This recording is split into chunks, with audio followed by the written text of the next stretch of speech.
Hello everyone and welcome. Today I'm going to do kind of a prepared lifestyle 101 deal.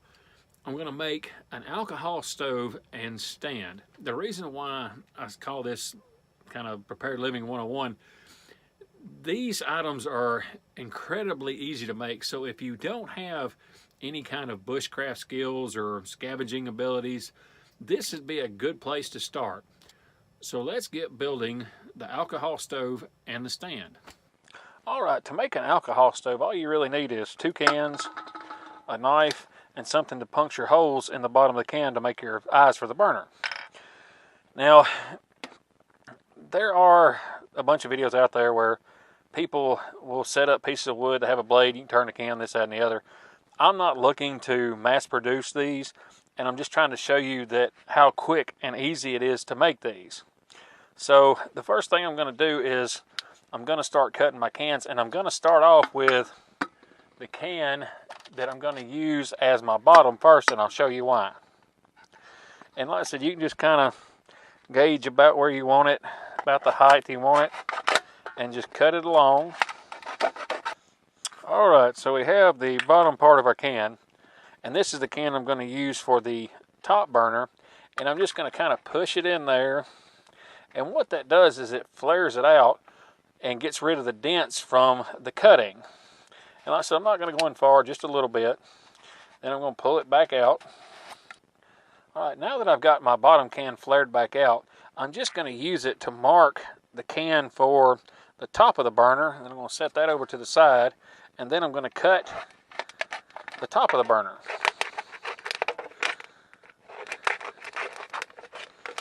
Now, some people say that you need to pop your holes in there before you cut the can, and again, that is entirely up to you.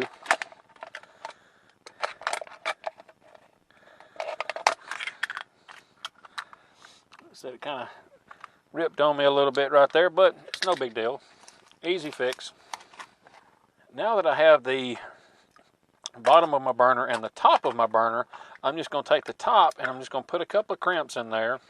And like I said, this isn't entirely necessary. You can, kind of work it back and forth to get it in there. And you just want to go kind of light when you're doing this, because it will pull out the previous crimp. Excuse me. And I'm just going to go around until it's, kind of reduced the diameter of the top can. Now that I've got them about where I want them, I'm just going to kind of work them in a little bit by little bit. Always that one piece. Alright, so now I have my halves joined together, and at this point people like to take and put aluminum weather stripping around it or something along that line, and that's fine, you can do this. I'm just doing this kind of as a scavenge mode, so to speak, build. So I'm just going to take an awl, and you can use a nail or whatever, and you're just going to poke a series of holes. And like I said, I like to start off with kind of 4 even apart.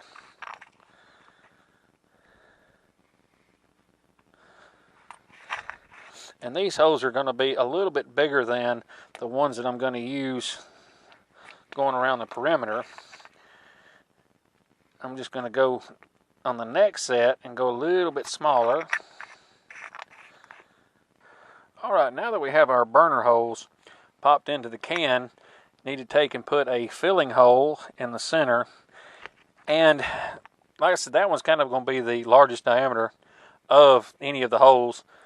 And some people will take and put 4 holes around that to act as a primer for the flame, and then cover it up with a penny. And I found that design does work pretty good. Alright, so here is our completed little burner. And like I said, these things are wicked handy, easy to build. Next, I'm going to build a stand for it. Now that we have our little alcohol burner made, we'll go ahead and make a stand for it. And I'm just going to use a piece of scrap metal that I have laying around as usual. And there are no set designs for making these stands to fit over the heater and put your pot on top of.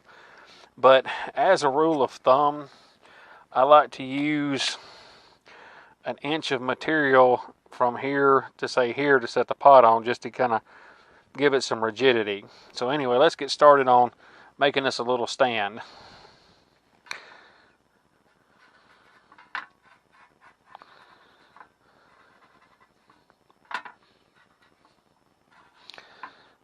Off kilter a little bit, but that's what tin snips are for. I'm gonna put my gloves on and start cutting this out.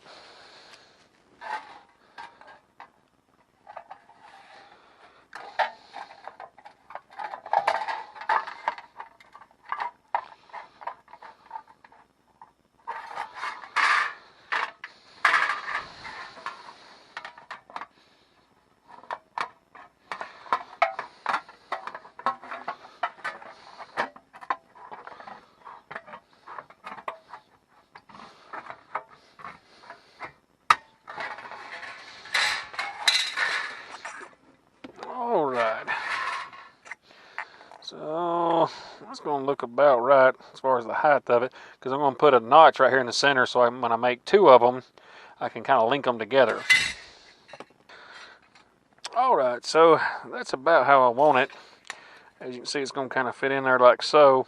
Now that I've got my first one cut out, I'm just going to use this as a template and then put my notches in there, so forth and so on, and kind of set it up and maybe around the edges, things of that nature. Alright, so here's our finished pot stand. Well, I shouldn't say pot stand, sound like a drug dealer. Burner stand, whatever. And the burner itself, and it's taken me 10 minutes to do both of them. And again, this is kind of like preparedness 101 stuff, and just to show you how much weight it'll, hold up to, got this vise sitting on here.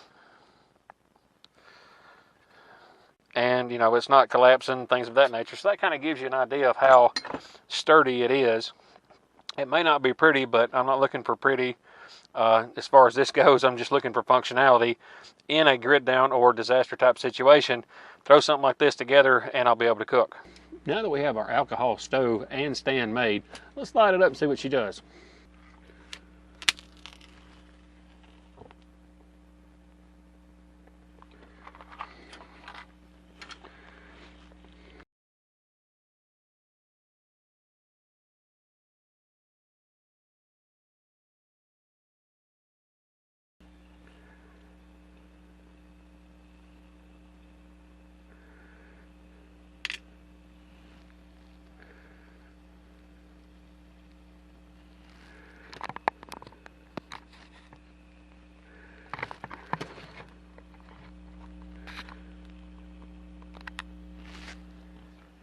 Well, I would call this a successful test of this little stove and stand.